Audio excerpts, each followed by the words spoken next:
Buenas tardes, muchas gracias por estar presentes, por escucharnos. Damos inicio a un conversatorio en esta semana sobre un tema específico vinculado a la tierra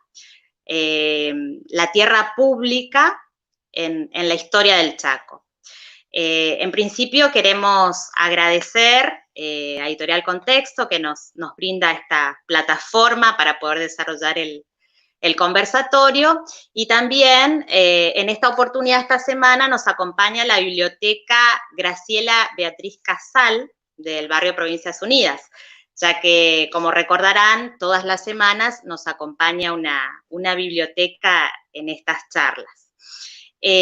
También damos gracias al Instituto de Cultura y a la Fundación Formarte, que también nos posibilitan esta charla. Bueno, quiero presentar a los dos expositores de esta semana. Por un lado, Enrique Schaller y Adrián Almirón. Enrique Schaller es profesor titular en la Facultad de Humanidades, profesor y licenciado en Historia, y está a cargo de la Cátedra Seminario de Historia Regional. También es profesor en la Cátedra de Historia Económica de la Facultad de Ciencias Económicas. Es investigador del CONICET, trabaja en el Instituto de Investigaciones Geohistóricas y también es el vicedirector en este momento de dicho instituto. Enrique tiene una amplia trayectoria en temas de tierra y temas también de historia económica vinculados al comercio, a las finanzas, también a la industria, y sobre todo tiene mucha experiencia en temas de historia de Corrientes y de historia del Chaco, de fines del siglo XIX, ha trabajado también el siglo XX. Y en el caso de Adrián, también tengo el gusto de presentarlo. Adrián es, diríamos, un discípulo de Enrique, porque creo que sus primeras investigaciones en torno a esta temática las realizó de la mano de Enrique. Adrián es doctor en Humanidades y Artes, con mención en Historia, magíster en Ciencias Sociales, especialista también en Historia, licenciado y profesor en Historia. Y también creo que combinan muy bien con Enrique porque han trabajado el tema de la tierra en diferentes momentos y desde diferentes perspectivas también. En este momento Adrián está trabajando sobre la reorganización y la reconversión del mundo agrario chaqueño, políticas públicas, corporaciones rurales y el papel de la prensa chaqueña en un periodo bastante reciente, 1976-1983. Bueno, son dos investigadores que tienen mucha experiencia en esta temática y pensamos que el tema de la tierra es algo muy significativo para pensar en la historia de nuestro Chaco. Una historia extensa, con diferentes variables para abordar, porque la tierra nos vincula con la población, con la ocupación del espacio, con los inmigrantes, con las comunidades originarias, también con la industria, con la agricultura. O sea que tenemos numerosas variables para abordar. Entonces hemos seleccionado algunas para este conversatorio y lo interesante sería que posteriormente el público que nos está escuchando pueda realizar algunas preguntas para seguir comentando sobre las temáticas que no nos den el tiempo a abordar. Bueno, en primer lugar me gustaría que Enrique pudiera comentarnos sobre esta compleja historia de la tierra pública y su relación con el Chaco, si podemos identificar algunas etapas en esta distribución de la tierra que nos ayuden a comprender mejor este proceso.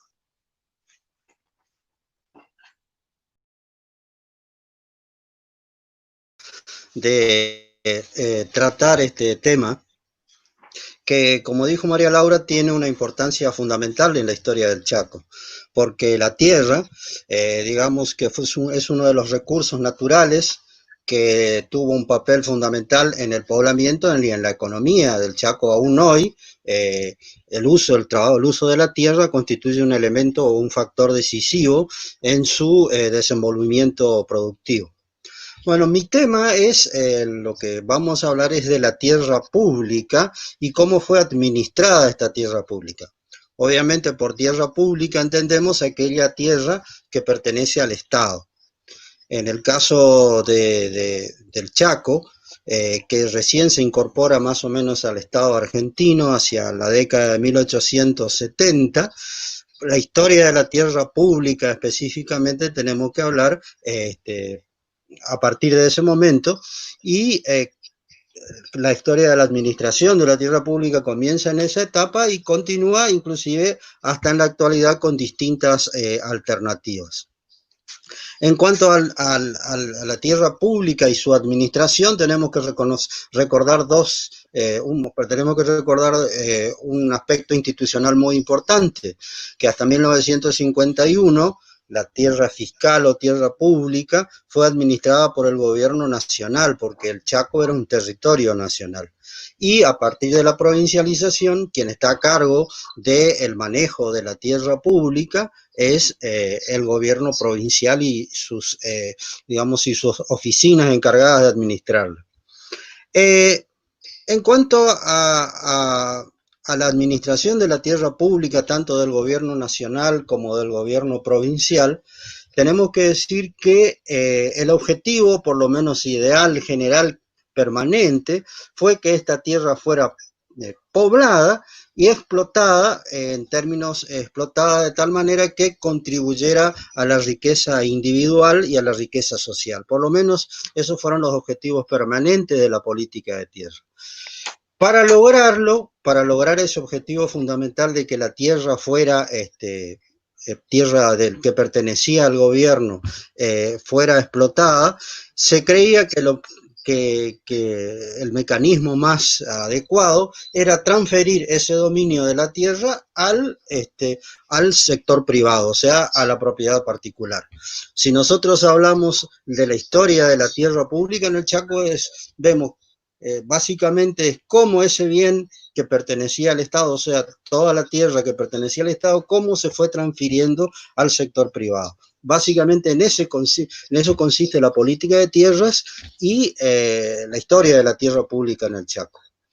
¿Cuáles eran los objetivos? Como ya les dije, poblarlas y hacerlas producir, obviamente en el sentido de una economía capitalista. ¿Cuáles eran los requisitos básicos? Primero, conseguir lo que podríamos decir el poblador más adecuado, aquel que esté en mejores condiciones para poblar la tierra. El objetivo del Estado era conseguir, digamos, quienes ocuparan la tierra y la poblaran. El segundo objetivo de la política de tierras era otorgarles a los pobladores lo que nosotros llamamos la seguridad jurídica, es decir, el título de propiedad, la seguridad de que esta persona trabaje sin ser, digamos, con un futuro previsible. Y el tercer objetivo de la política de tierras era lograr lo que se llama, lo que suele aparecer en las leyes, lograr una explotación racional, es decir, lograr una explotación que sea rentable, pero sin agotar los recursos. ¿Qué es una explotación razonable o racional? Obviamente eso va variando en distintos momentos de acuerdo con la concepción que se tenía de lo que es una explotación racional o más rentable. Entonces, por eso, estas tres variables tenemos en la política de tierra: el poblamiento, la entrega de los títulos para obtener, digamos, la seguridad jurídica, y el aprovechamiento económico, pero en un sentido, digamos, racional, sin agotar y tratando de favorecer no solamente los intereses individuales, sino también los intereses de la sociedad. Obviamente, esos son objetivos ideales. Si a veces se lograron o no, bueno, eso va variando de acuerdo a las etapas. Por eso María Laura habló de 4 etapas, porque en algunos momentos el objetivo fundamental era poblar la tierra. En otros momentos de la historia de la política de tierras era, la tierra ya estaba poblada, asegurar la seguridad jurídica. Y en otros aspectos, en otras etapas, también se hizo hincapié en la eficiencia productiva. Son esos 3 elementos que se van combinando. Voy a avanzar un poquito más para darle... Sí, Bueno, entonces yo distingo 4 etapas y ya le dejo a Adrián. 4 etapas: la etapa inicial, que es a fines del siglo XIX, la etapa del gran crecimiento de la colonización, la primera mitad del siglo XX, y después la de la regularización y la expansión a partir de la segunda mitad del siglo XX. Una aclaración para darle pie un poco acá a mi colega, es que una de las características de la política de tierras cuando se comienza a aplicarse era que toda la tierra pública, hacia fines del siglo XIX, toda la tierra pública era del gobierno. No había, como en otras provincias, comunidades campesinas, y en el caso particular del Chaco, durante mucho tiempo, recién en la década del 80, no se reconoció a las comunidades aborígenes un derecho como un derecho previo de posesión de la tierra. Por eso, la política de tierras en teoría se aplicó sobre una, como podríamos llamar, una hoja en blanco. Entonces ahí sí dejo para que Adrián nos hable un poco de las comunidades. Claro, por ahí es interesante pensar, como en otros espacios, cómo se llevó a cabo este proceso, y en el Chaco la relación de la tierra con las comunidades indígenas es clave. Entonces, hacia eso apuntamos, a que Adrián también nos clarifique este problema, cómo se vinculó el indígena con la tierra y qué políticas de Estado hubo en este aspecto. Hola, bueno, buenas tardes, ¿qué tal? ¿Cómo están? Espero que estén todos bien. Gracias por la invitación. Y en relación a este tema hay muchísimo escrito, por suerte, y muchísimo todavía por analizar también. Es interesante analizar en esta primera etapa que hablaba el profesor Schaller sobre la ocupación y la vinculación de las comunidades indígenas con la tierra. Bueno, quisiera destacar los trabajos clásicos sobre este tema, por ejemplo, el trabajo de Hugo Beck, Relaciones entre blancos e indios en los territorios nacionales de Chaco y Formosa, el trabajo que fue recomendado la semana pasada de Mariana Giordano, Discursos e Imagen sobre el indígena chaqueño, que es un trabajo también indispensable para entender toda la construcción del indígena y en la relación del Estado, ¿no es cierto? Y también hay trabajos que son recientes, como por ejemplo los trabajos de Tola Florencia, Suárez Valentín.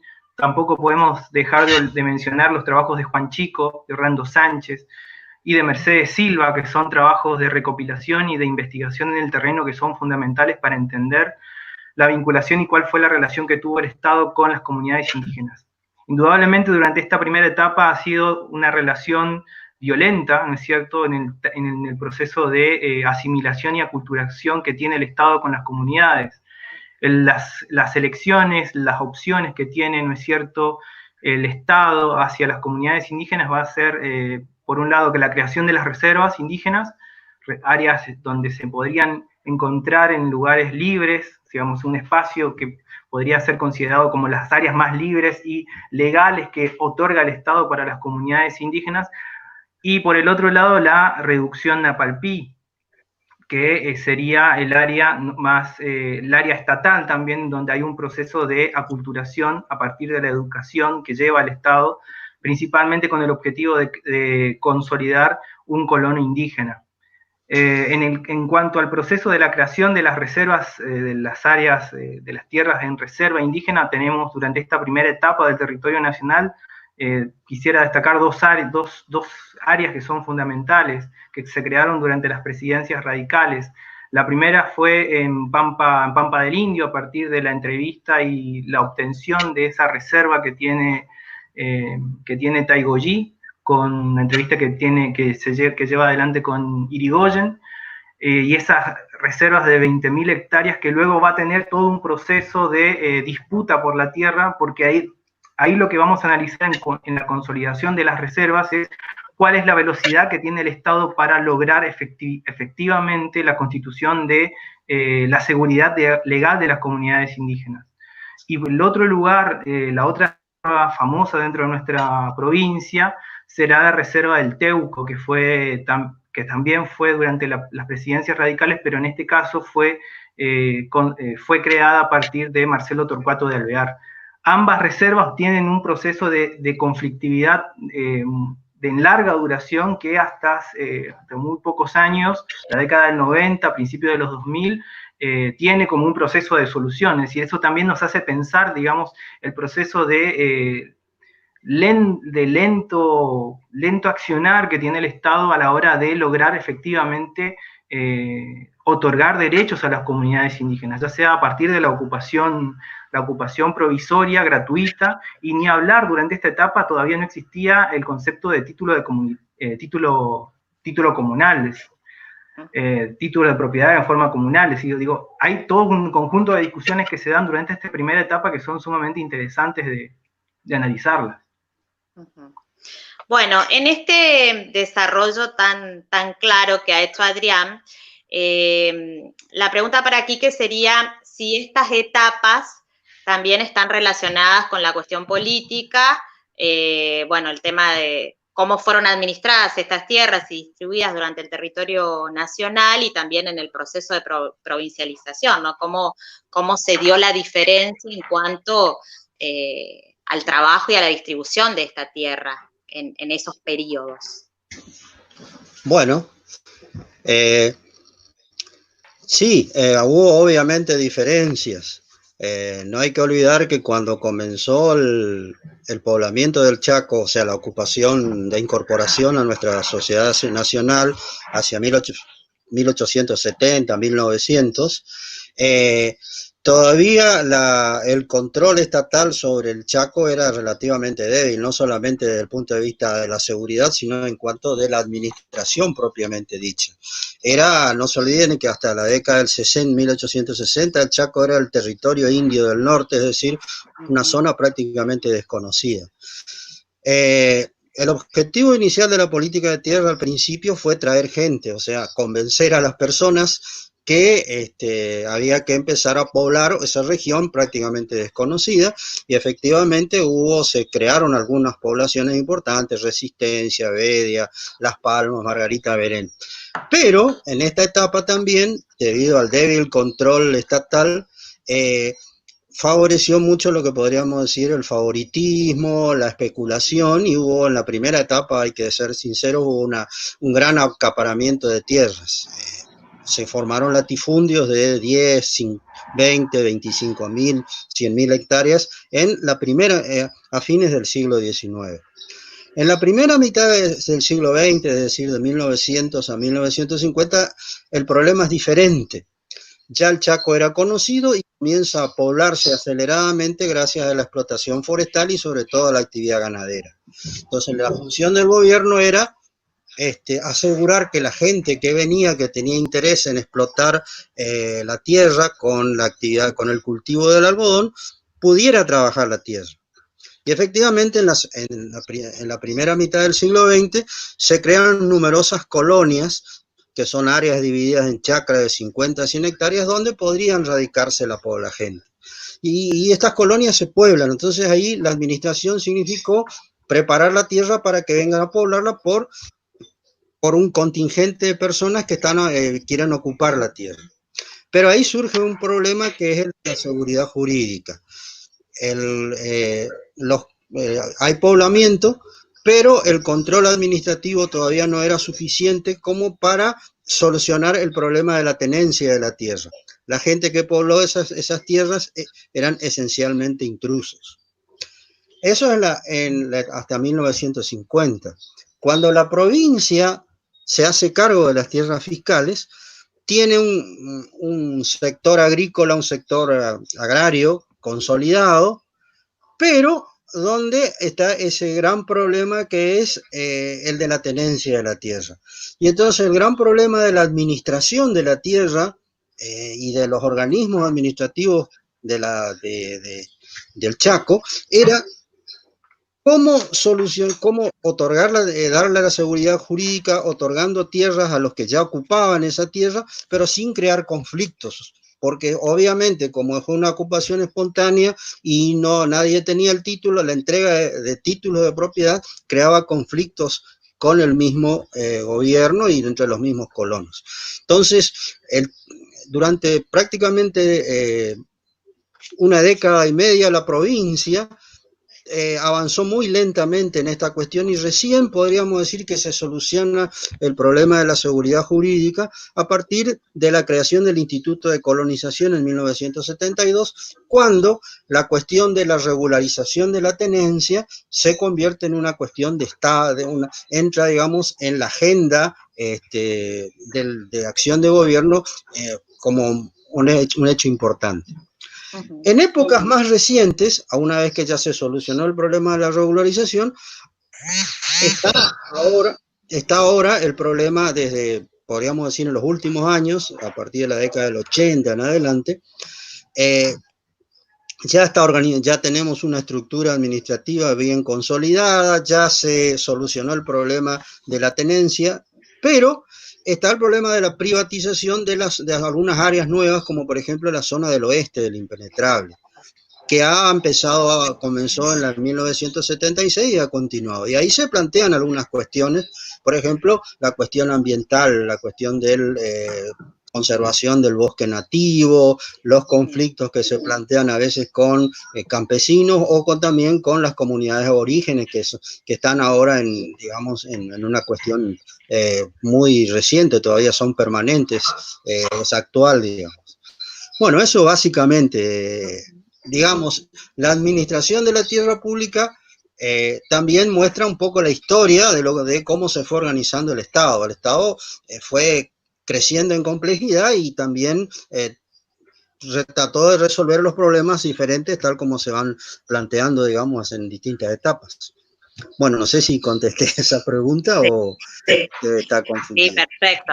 La idea es también ir analizando temporalmente, como Adrián se ha especializado también en la cuestión indígena y su relación con la tierra, preguntarle a Adrián también sobre otros procesos de reclamos de tierras por parte de los indígenas ya en periodos más contemporáneos, digamos, tanto en el periodo de la provincialización como en periodos más recientes, ¿no?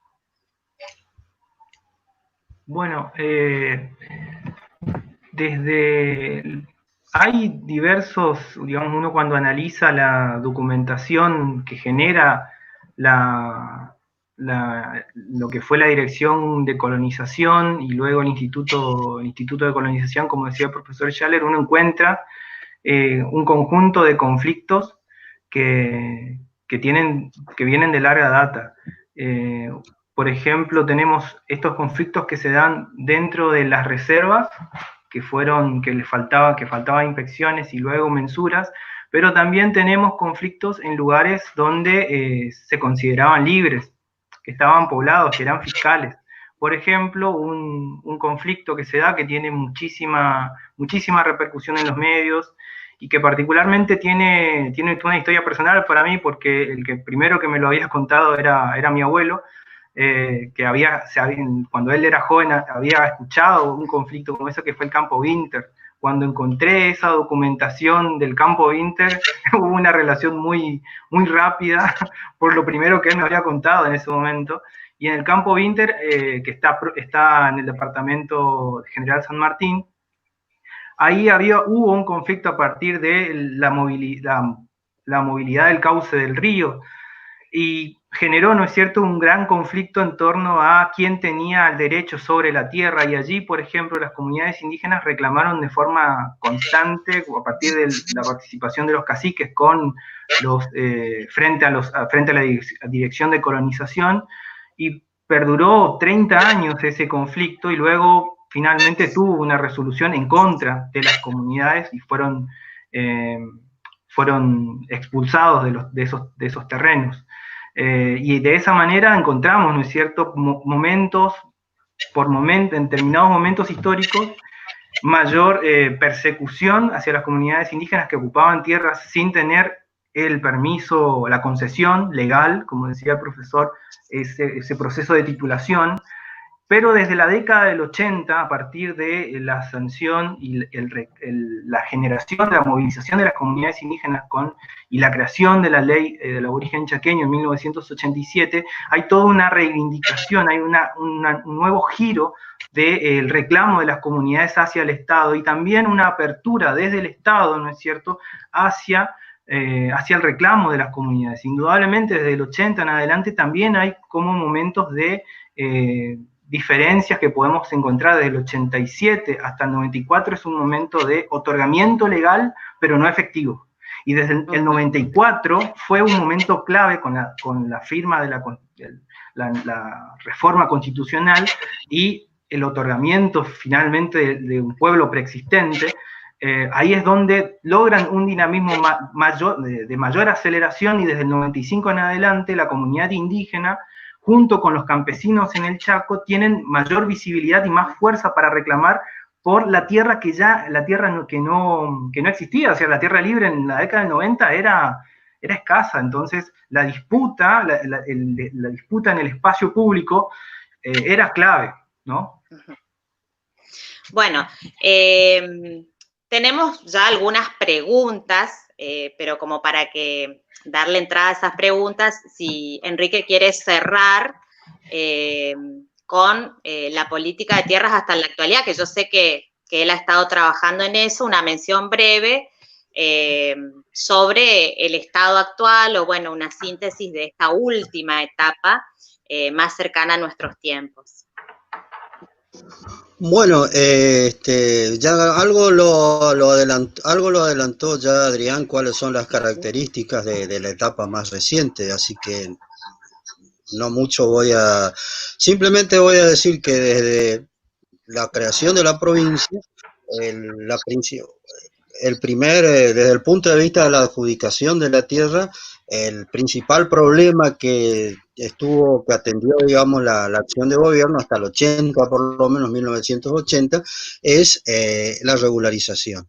Y a partir podríamos decir que en 1983, en el momento en que se comienza, digamos, la etapa de estabilidad institucional, que es la etapa actual, hacia 1983 el 75% de las tierras del Chaco ya eran de propiedad privada, y ese 75% era la parte más, digamos, más fértil, la más productiva.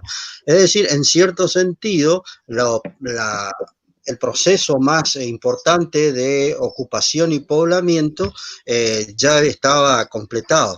¿Cuál era el 25% restante? Y justamente es un poco lo que yo mencioné, la zona del oeste chaqueño, básicamente lo que nosotros identificamos como el impenetrable, aunque no es todo impenetrable lo que sería, pero sí, esa zona todavía hacia 1983 en su 90% era fiscal.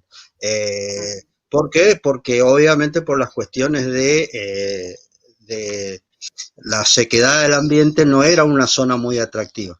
Pero a partir de la campaña del oeste, que fue muy costosa desde el punto de vista de los recursos públicos, pero también tuvo un efecto importante porque organizó la región y creó una infraestructura básica a partir de la cual comenzó el proceso de privatización en la zona del oeste, que también no ha dejado de tener algunos conflictos y discusiones Y otra cosa, sí, lo que acaba de decir, también destaco como un hecho importante de la política de tierras, que es lo que dijo Adrián, que con el nuevo clima político de mayor participación y con reconocimiento de derechos han surgido nuevos actores que antes no eran muy tan bien vistos en la década, como los pequeños productores, minifundiarios, etcétera, que antes el minifundio era el gran problema de los años 60 y 70, y ahora han tenido una personalidad propia, los pequeños productores, con la creación de algunas organizaciones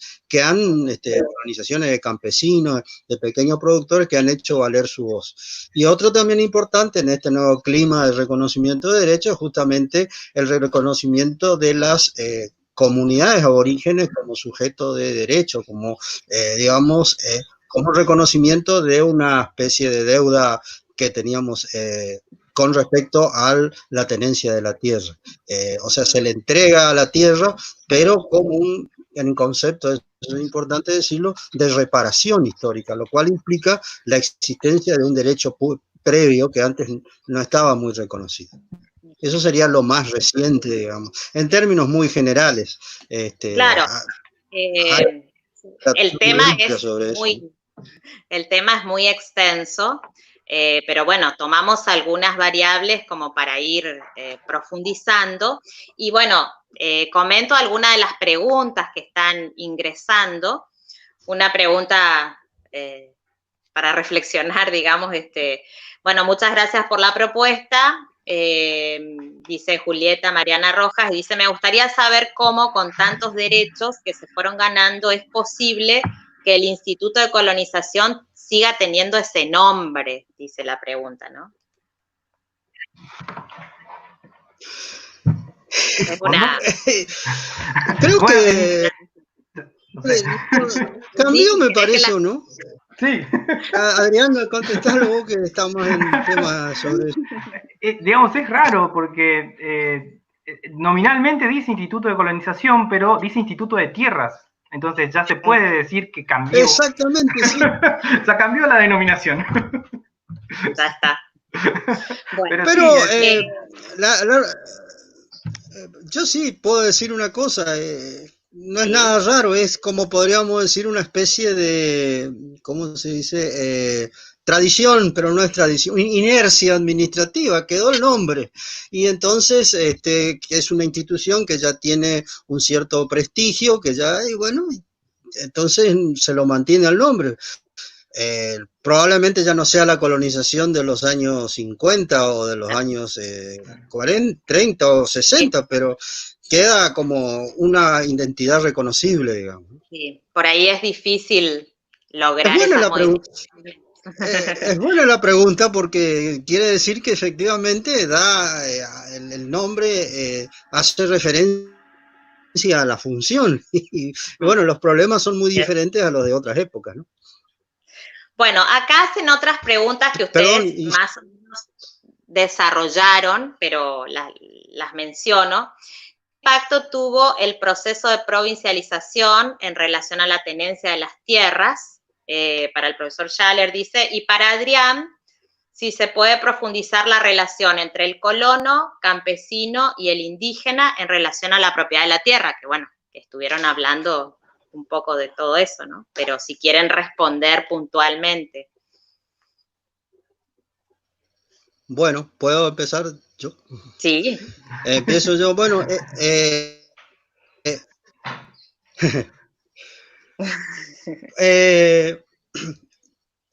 eso me gusta la pregunta porque la conozco. No, la provincialización implica, es un cambio institucional muy grande, o sea, implica por primera vez que el territorio, además de tener autoridades propias, tiene recursos propios muy importantes y también puede ejecutar ciertas políticas. Lo que pasó de todos modos en cuanto a la provincialización y la tenencia de la tierra, seamos sinceros, en los primeros casi 15 años de la provincialización, no tuvo un impacto muy grande. Si uno compara la situación de la tenencia y de los años, por ejemplo, de 1970 con la que había en 1947, la diferencia no es tan grande. ¿Por qué? Porque el Estado provincial estaba construyéndose y estaba atendiendo cuestiones sociales, cuestiones de seguridad, y la cuestión de la tenencia de la tierra era una de las tantas áreas del gobierno y no era tal vez la más importante. Solo que en la década del 50, del 60, perdón, y principios del 70, la cuestión de la tierra comenzó a tener digamos, a tener un peso muy importante porque se produjo una crisis muy grande en el agro chaqueño, hay una gran emigración y junto con la crisis agraria está también una protesta social muy importante que comienza en los años 70, 71 con la conformación de las ligas agrarias. Entonces ese tema de la tenencia de la tierra, la regularización, etcétera, que había estado un poco no dormido, pero sí avanzaba muy lentamente, ahí se convierte en un tema central de la agenda pública. Y entonces ahí el Estado sí interviene y ahí el impacto de la acción estatal fue muy fuerte. En 10 años, toda la cuestión de la regularización, organización espacial, etcétera, se arregló en lo fundamental. Por eso el gran impacto de la provincialización se siente tardó de sentirse, pero se sintió muy fuerte a partir de la década del 70 y principios del 80. Bueno, ¿recordás, Adrián, cuál era la pregunta que te habíamos hecho? La de la relación entre el colono, el campesino y el indígena con respecto a la propiedad de la tierra. Bueno, digamos, es una pregunta muy amplia. Muy pero, digamos, en cuanto a la tenencia de la tierra, los registros que uno tiene a partir de los testimonios, por cartas, por los registros que quedan de los ancianos indígenas, es que fue una relación tensa. Fue una relación tensa entre blancos por la obtención y la capacidad o la posibilidad de obtener tierras obtener las tierras de las comunidades. Hay un trabajo que se hizo en la década del 60-70, que le hizo el CFI, que analiza la situación indígena, de las comunidades indígenas en el Chaco, que a partir de los testimonios de estos investigadores, de estos sociólogos, reconstruyen esas tensiones que hay en la provincia. Indudablemente hubo seguramente momentos de conectividad y buenas relaciones, pero en cuanto a la obtención de la tierra es un recurso escaso y, digamos, la disputa era constante, ¿no? Y hay una cuestión que me gustaría destacar en relación a la década del 90 y esta vinculación del campesino y el indígena, que en la década del 90 el indígena se transforma, digamos, se autodefine como campesino indígena. Digamos, eso me parece que también es súper interesante y se vincula con la UNPEPROCH, que actualmente, digamos, son los herederos de las ligas agrarias y logran lo que hoy en la provincia hay como las reservas, las tierras en reserva, digamos, son a partir de las disputas que realizan estos actores, ¿no? Bueno, un tema que también está presente en las preguntas es el tema de los liguistas, ¿no? El tema de las ligas agrarias, y que también es un tema que tiene un rol muy importante en la historia del Chaco, ¿no? Así que también te pregunto. Con respecto a las ligas agrarias, también ellos, digamos, ha quedado un poco en la memoria chaqueña la actuación de esta asociación, de esta entidad. De todos modos, su actuación fue relativamente, hay que recordar, su actuación fue en una etapa muy conflictiva en la época de gran movilización social de 1969 hasta el 73. No es mi tema, pero yo creo que también hay que tener en cuenta otros actores de mucha importancia, como son las cooperativas y las asociaciones agrarias, que han tenido también un peso muy importante y habría que analizarlo, no, sí. No es mi tema. Que se están haciendo estudios muy valiosos sobre este tema, ¿no? En la región. Con respecto a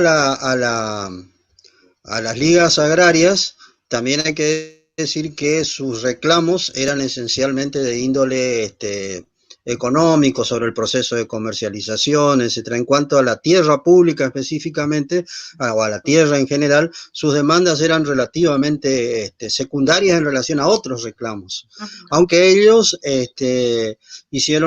hacían un reclamo muy fuerte, que era muy propio de otras épocas también, de la expropiación de los latifundios. Las grandes propiedades que se formaron a fines del siglo XIX, bueno, ellos hicieron un reclamo muy fuerte de que el Estado se encargara de iniciar la expropiación.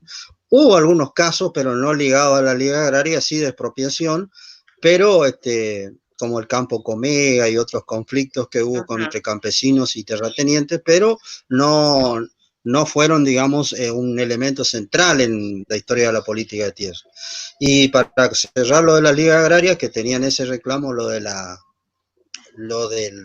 la expropiación de las tierras, eso dio lugar a que el gobierno de esa época, el gobierno electo, el gobierno del escribano Vittel, en el año 1974 diera a conocer un proyecto no de reforma agraria ni de expropiación, sino de colonización, que es un plan de colonización hecho por expertos que son ingenieros agrónomos, sociólogos, etcétera, que en el año 1974, que constituye, por lo menos a lo que yo conozco, es uno de los proyectos más completos de colonización, tratando de combinar la eficiencia productiva con el respeto de las actividades de los campesinos. El proyecto en sí mismo no se llegó a aplicar, pero bueno, queda como un ejemplo de un trabajo de investigación importante, ¿no?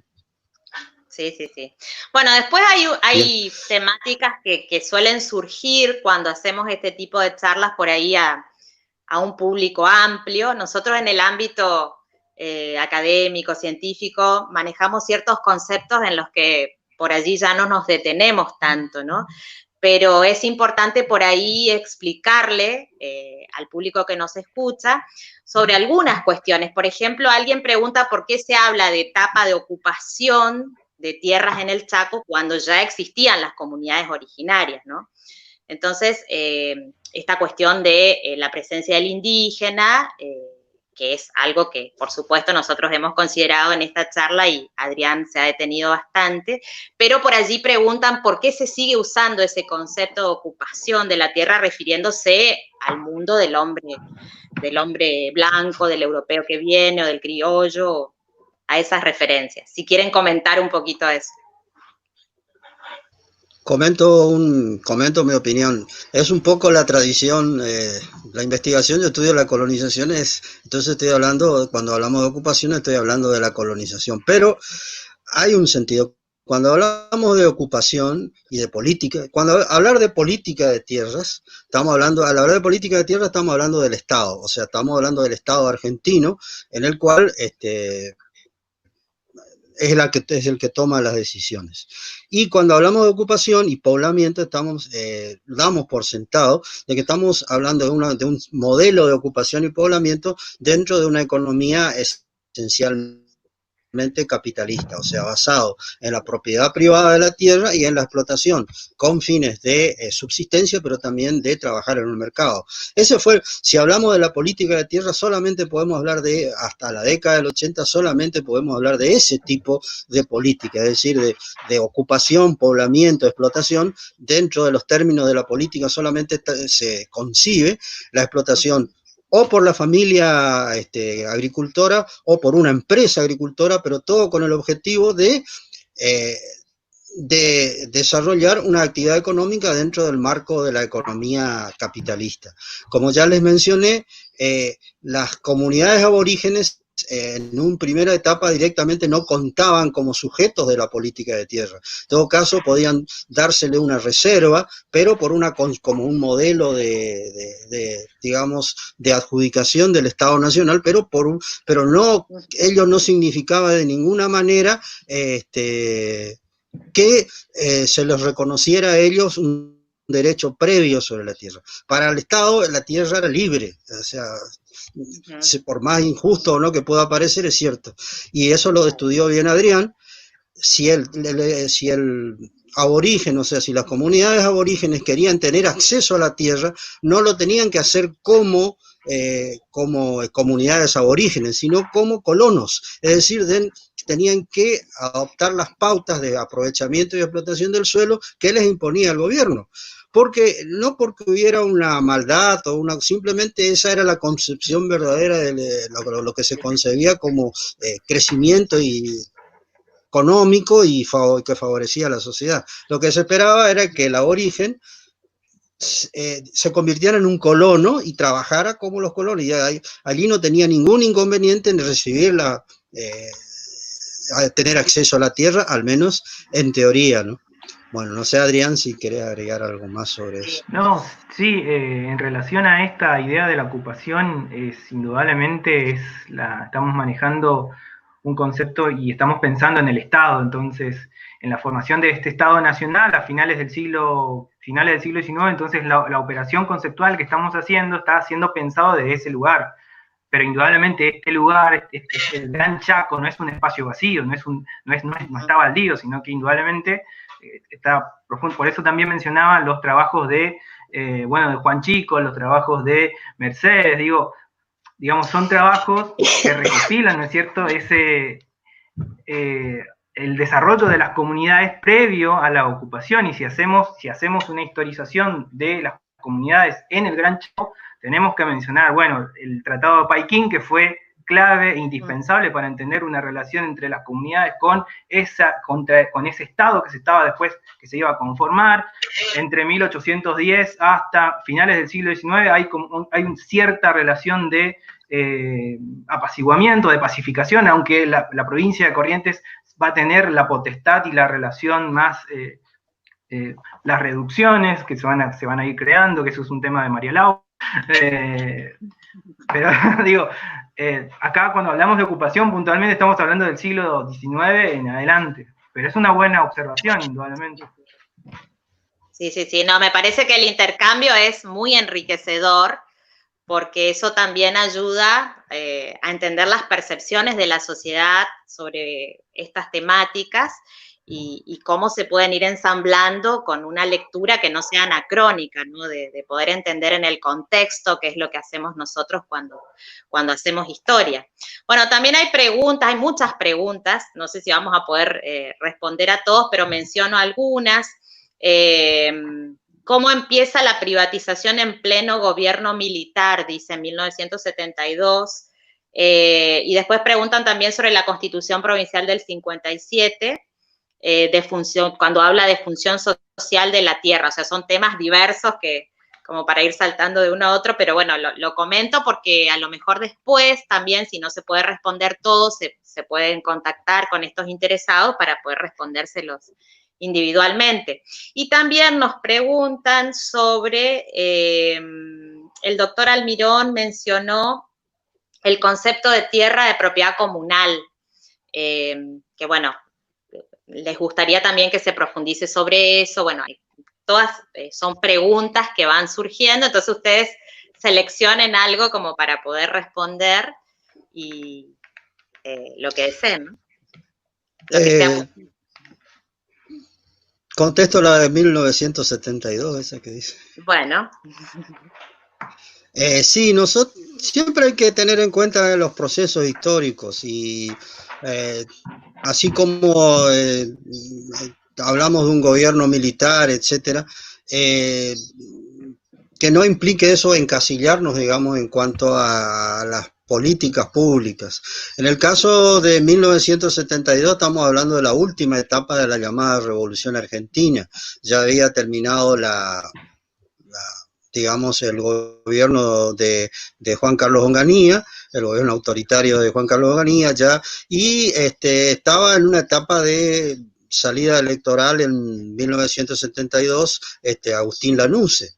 Entonces estaba en una etapa muy conflictiva, donde no solamente había protesta social, la protesta social en el campo del Chaco, pero en otras provincias pobres también había crecido, habían surgido movimientos también de protesta urbanas, Córdoba, Tucumán, entonces en ese proceso el gobierno nacional era un poquito más, digamos, atento a las ciertas demandas, sobre todo aquellas que tenían algún conflicto importante. Y